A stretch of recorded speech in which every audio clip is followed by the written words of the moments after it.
నమస్కారం సిటీ వార్తలకు స్వాగతం. విజయవాడ వరద బాధితుల సహాయార్థం గుంటూరు పశ్చిమ నియోజకవర్గం నుండి నిత్యావసరాలు తరలి వెళ్తున్నాయి. సీఎం చంద్రబాబు పిలుపు మేరకు నియోజకవర్గంలోని మహిళలు వరద బాధితులకు ఆపన్నహస్తం అందించడం పట్ల ఎమ్మెల్యే గల్లా మాధవి హర్షం వ్యక్తం చేశారు. ఎమ్మెల్యే కార్యాలయంలో ఆమె మీడియాతో మాట్లాడారు. పశ్చిమ నియోజకవర్గం నుంచి సుమారు 15 లక్షల రూపాయలు విలువ చేసే నిత్యావసరాలను బాధితులకు అందించనున్నట్లు తెలిపారు. సీఎం చంద్రబాబు నిరంతర పర్యవేక్షణ వల్లే విజయవాడలో ముంపు ప్రాంతాలు కోలుకుంటున్నాయని అన్నారు. వరద బాధితుల సహాయార్థం గుంటూరు పశ్చిమ నియోజకవర్గం మొత్తం కూడా తరలి వచ్చింది. మహిళలు పెద్ద ఎత్తున సహాయ చర్యలు చేపట్టే విధంగా ఈరోజు దుప్పట్లు, చీరలు, సరుకులు, మందులు అన్నీ కూడా పార్టీ ఆఫీసులో సమకూర్చడం జరిగింది. ఒక్క పిలుపు మేరకు మహిళామణులందరూ కూడా తరలి వచ్చారు. ఈరోజు వారి సహాయార్థం ప్రతి ఒక్కరూ కూడా వారి ఆభరణ హస్తాన్ని వాళ్ళు అందించడం జరిగింది. ఈ దుప్పట్లు కానివ్వండి, చీరలు కానివ్వండి, సరుకులు కానివ్వండి మన పశ్చిమ నియోజకవర్గానికి చేరాయి. ఇవన్నీ నీట్గా ప్యాక్ చేసి రేపు మార్నింగ్ కల్లా ఎఫెక్టెడ్ ఏరియాస్లోకి వెళ్ళి స్వయంగా అందరికీ అందజేయడం జరుగుతుందండి.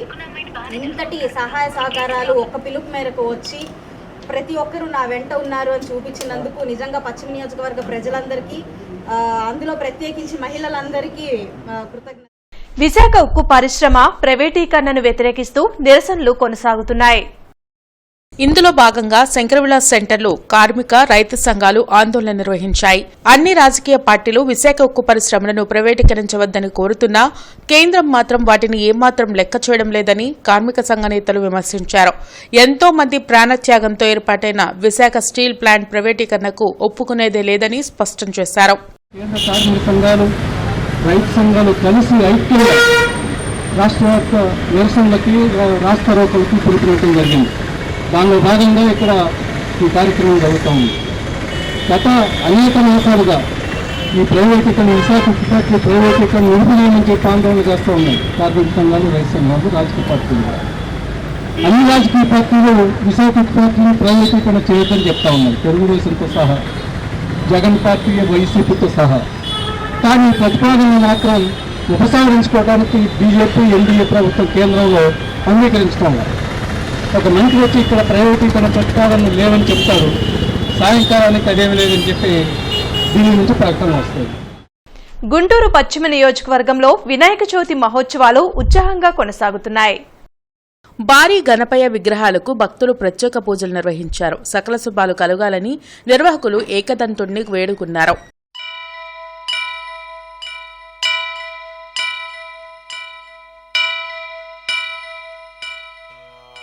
వక్రతుండ మహాకాయ కోటి సూర్య సమప్రభా నిర్విఘ్నం కురు మే దేవా సర్వకార్యేషు సర్వదా.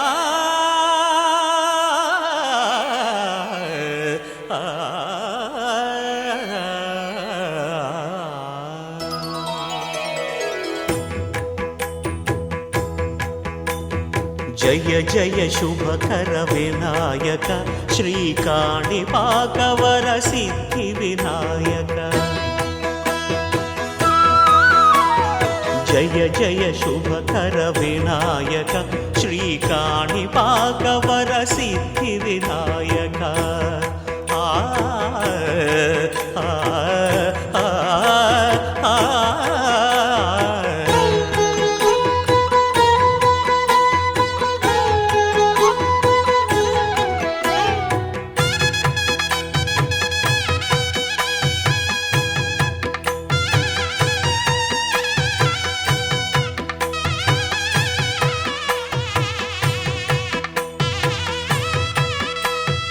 బాహుదా నదీ తీరములోన బావిలోన వెలసిన దేవ మహిలో జనులకు మహిమలు చాటి ఇహ పరముల నిడు మహానుభావ. ఇష్టమైనది వదిలిన నీకడ ఇష్ట కామ్యములు తీర్చే గణపతి. గుంటూరు నల్ల చెరువు విఘ్నేశ్వర, 20 ఆధ్వర్యంలో మేము గత 19 సంవత్సరములుగా వినాయక చవితి ఉత్సవాలు నిర్వహిస్తున్నాము. ఈ సంవత్సరంలో భాగంగా శ్రీ శ్రీనివాస సమేత విఘ్నేశ్వర స్వామిని మా విఘ్నేశ్వర యూత్ వారు ఈ పందిరిలో ఏర్పాటు చేయడం జరిగింది. మా విఘ్నేశ్వర యూత్ వారి ఆధ్వర్యంలో భాగంగా 16వ తారీఖు సుమారు 10,000 మందికి పైగా అన్న సంతర్పణ కార్యక్రమం కూడా నిర్వహించుతున్నాము. 20వ తారీఖున సాయంత్రం 5 గంటలకు కనీవిని ఎరిగిన రీతిలో గుంటూరు నగరంలో ఎవరూ చేయలేని రీతిలో ఎన్నడూ లేని విధంగా విఘ్నేశ్వర యూత్ వారి నిమజ్జన మహోత్సవ కార్యక్రమం ఎప్పుడైనా ఎదురు చూసే విధంగా కన్నుల పండగగా మా విఘ్నేశ్వర యూత్ వారి నిమజ్జన మహోత్సవ కార్యక్రమం నిర్వహిస్తున్నాం. గణపతి మహోత్సవాలు వాడవాడలా వైభవంగా కొనసాగుతున్నాయి. వాడవాడలో ఏర్పాటు చేసిన గణపతి పందిళ్లలో బొజ్జ గణపయ్యకు భక్తులు ప్రత్యేక పూజలు నిర్వహిస్తున్నారు. రాష్ట్రం సుభిక్షంగా ఉండాలని ఏకదంతుడిని వేడుకున్నారు. జై జై జై జై గణేశ జై జై జై జై జై జై జై జై వినాయక జై జై జై జై జై జై జై గణేశ జై జై జై జై జై జై జై జై వినాయక జై జై జై.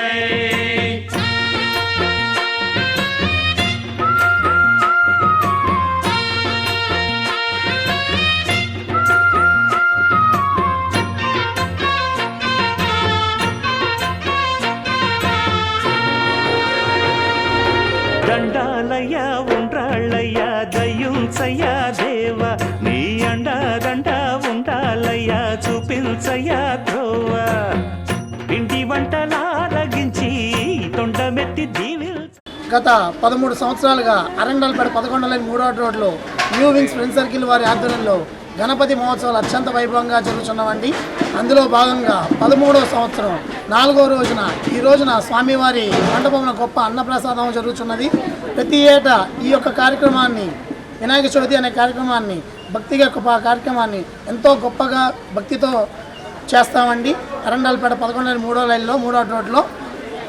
అదే విధముగా ప్రతి సంవత్సరం చిన్నాళ్ళకి సరస్వతీదేవి పూజ, మళ్ళీ అదేవిధంగా ముత్తలు దీపోలంకరణ పూజ, అదేవిధంగా పిల్లలకి ఆటల పోటీలు ప్రతి సంవత్సరం పెడతాము. 11వ తారీఖు అనగా రేపు సాయంత్రం స్వామివారు నిమజ్జన కార్యక్రమానికి బయలుదేరతారు. కావున భక్తులలో ఈ యొక్క కార్యక్రమంలో పాలు పంచుకొని స్వామివారి గొప్ప కటాక్షం కావాల్సిందిగా తండ్రి వలె ఆదరించి తోడు నీడ అందిల్చయ్యా. ఓ దండాలయ్యా ఉండ్రాలయ్యా దయ్యుంచయ్యా దేవా నీ అండా దండ ఉండాలయ్యా చూపించయ్యా త్రోవా.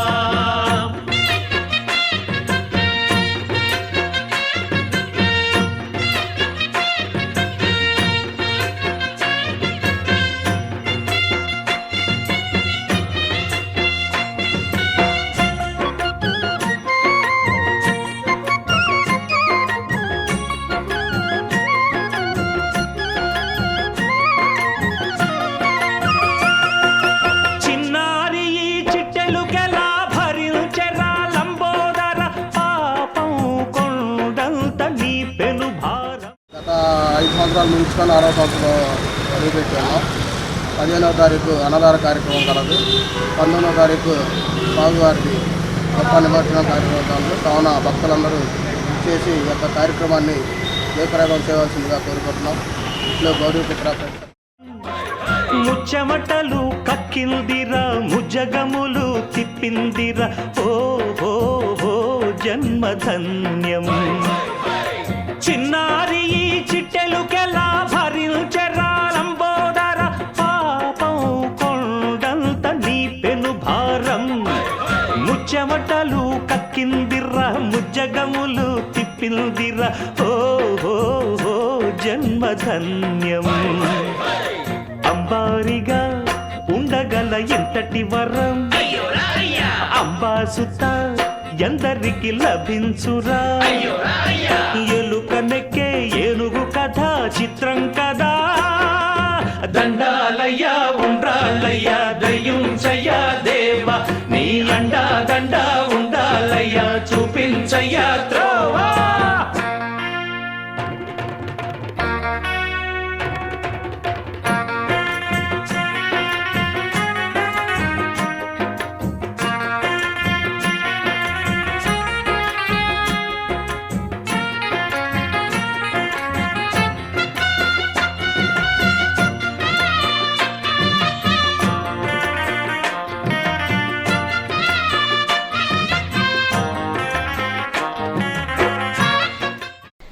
అక్రమంగా మద్యాన్ని తరలిస్తే కఠిన చర్యలు తప్పవని ఎస్పీ సతీష్ కుమార్ హెచ్చరించారు.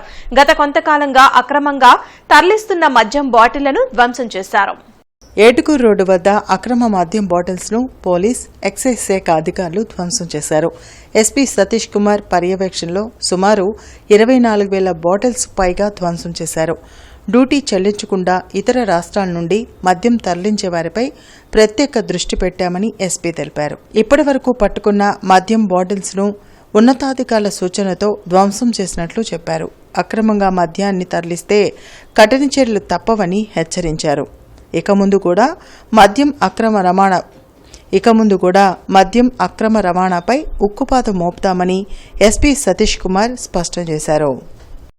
పోలీస్ అండ్ సెబ్ రెండిట్లో కూడా సీజ్ చేసిన duty paid liquor, non duty paid liquor, అదేవిధంగా బీర్ సంబంధించిన అన్ని కూడా ఈరోజు డిస్ట్రాక్ట్ చేయడం జరుగుతుంది. టోటలీ దీంట్లో 945 కేసెస్ ఉంది. ఈ 945 కేసెస్లో 24,031 బాటిల్స్ డిస్ట్రాయ్ చేస్తున్నాము. దానిట్లో లిటర్స్ చూసామంటే 4,647 లిటర్లు ఇదన్నీ కలిపి ఉంది. దీనిట్లో మెయిన్ ఏంటంటే మన సెబ్ నుంచి కూడా 2 పెద్ద కేసులు ఉన్నాయి. ఎలక్షన్ టైంలో మనం చేసినది కూడా, అది కూడా టోటల్ 12,635 బాటిల్స్ ఒక 2 కేసులో మన సెబ్ నుంచి చేసినది కూడా దీంట్లో కలిపి ఉంది. సో టోటలీ ఇది ఓవర్ పీరియడ్ ఆఫ్ టైమ్ అంటే 21 నుంచి కూడా కొన్ని కేసెస్ ఉన్నాయి. తర్వాత రీసెంట్ కేసెస్ అన్ని కూడా దీంట్లో ఉన్నాయి. బెల్ట్ షాప్స్ నుంచి సీజ్ చేసినది, తర్వాత మనకి తెలంగాణ నుంచి వచ్చినది, తెలంగాణ నుంచి కానీ గోవా లిక్కర్ కానీ వచ్చినది. ఆంధ్రప్రదేశ్ రాష్ట్ర ప్రభుత్వ ఆర్థిక పరిస్థితుల్ని దృష్టిలో ఉంచుకొని కేంద్ర ప్రభుత్వమే పూర్తి స్థాయిలో వరద బాధితుల్ని ఆదుకోవాలని నీటిపారుదల రంగ నిపుణులు టి లక్ష్మీనారాయణ తెలిపారు. గుంటూరులోని జనచైతన్య వేదిక హాల్లో బొడమేరు నేర్పిన గుణపాఠాలపై జరిగిన చర్చాగోష్ఠికి జనచైతన్య వేదిక రాష్ట్ర అధ్యక్షులు బల్లంరెడ్డి లక్ష్మణ్ రెడ్డి అధ్యక్షత వహించారు. టి లక్ష్మీనారాయణ ప్రసంగిస్తూ బొడమేరు వరదలు ప్రజలకు గతంలో ఎన్నడూ లేని విధంగా అపార నష్టం కలిగించిందని, ఇలాంటి ఉపద్రవం భవిష్యత్తులో జరగకుండా బొడమేరు సహజ ప్రవాహ మార్గాన్ని కొల్లేరు సరస్సు వరకు సుగమం చేయాలని, ఆక్రమణలను, కబ్జాలను తొలగించాలని, బొడమేరు డైవర్షన్ ఛానల్ ద్వారా కృష్ణానదికి 37,500 క్యూసెక్ల ప్రతిపాదిత సామర్థ్యాన్ని యుద్ధ ప్రాతిపదికన అమల్లోకి తీసుకురావాలని కోరారు. గత 8 రోజులుగా ఆంధ్రప్రదేశ్ ప్రభుత్వం, అధికార యంత్రాంగం, స్వచ్ఛంద సంస్థలు, సినీ, వ్యాపార రంగ ప్రముఖులు ప్రదర్శిస్తున్న దాతృత్వాన్ని, మానవత్వాన్ని మరువలేమన్నారు. ఉమ్మడి కృష్ణా జిల్లాలో కృష్ణానది పరివాహక ప్రాంతం 45% ఉండగా బుడమేరు 48% ఉందన్నారు. ఇలాంటి బుడమేరును విస్మరించారన్నారు. ఈ కార్యక్రమంలో మాజీ ఎమ్మెల్సీ డొక్కా మాణిక్యవరప్రసాద్ తదితరులు పాల్గొన్నారు. ఈరోజు ప్రకాశం బ్యారేజీకి పైభాగం నుంచి కూడా ఇంకా ఎక్కువ వరదొచ్చుంటే అసలు ఇదే నిలిచేది కాదు కదా అనే భయం కూడా ఈరోజు ముఖ్యమంత్రి గారే వ్యక్తం చేశారు. ప్రత్యామ్నాయ మార్గాలు కేంద్ర జలసంఘం నుంచి కూడా సలహాలు కోరారు. నా వరకు నా స్థాయిలో నేను చెప్పేది, ప్రకాశం బ్యారేజీ పైన పులిచింతల దిగువ భాగంలో ఈరోజు ఎక్కడైతే ఖమ్మం, మహబూబాబాదు, ఇతర ప్రాంతాల నుంచి వచ్చే వాగులు, వంకలు, నదుల నుంచి నీరు వస్తున్నదో దాన్ని అక్కడే కట్టడి చేయడానికి వైకుంఠాపురం దగ్గర ఒక 20 టీఎంసీలు, కనీసంగా ఒక 20 టీఎంసీల నిల్వ సామర్థ్యంతో ఒక రిజర్వాయర్ నిర్మించాలి. హైడ్రా లాంటి ఒక సంస్థను ఏర్పాటు చేసి ఆక్రమణలో ఉన్న చెరువుల్ని, నాళాలని, సరస్సుల్ని, నదుల్ని వాటిని విముక్తి చేయాలని చెప్పి కోరుతూ ఉన్నాను. ఈ ప్రస్తుతం ఉన్న ఈ పరిస్థితి చూస్తే కొల్లేరు సరస్సు దాదాపు 60-70% ఆక్రమణకు గురై ఉంది.